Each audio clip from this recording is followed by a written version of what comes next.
Terekam dalam sebuah video, Presiden Joko Widodo tidak menyalami Kapolri Jenderal Listio Sigit Prabowo. Video tersebut belakangan menjadi viral.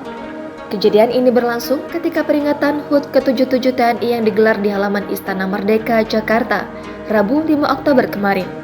Dalam video, terlihat ketika Presiden Jokowi yang didampingi Wapres Ma'ruf Amin mendatangi Panglima TNI Jenderal Andika Perkasa, 3 kepala staf dan Kapolri. Jokowi awalnya menyalami Panglima TNI Jenderal Andika Perkasa. Hanya saja, setelah itu Jokowi tak menyalami Kapolri yang berada di sebelah Andika. Alih-alih menyalami Jenderal Sigit, Jokowi langsung bergerak menyalami KSAD Jenderal Dudung Abdurrahman dan istri. Selanjutnya, Jokowi menyalami KSAU Marsikal Fajar Prastio dan KSAL Laksamana Yudo Margono. Presiden Jokowi kemudian mengangkat kedua tangannya menyapa ke arah warga.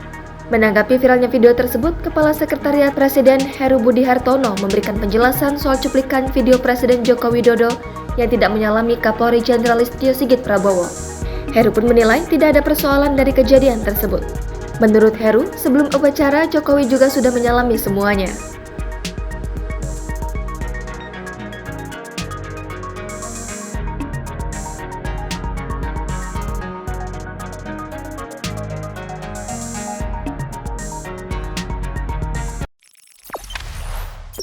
Jangan lupa subscribe, share, komen, dan like ya!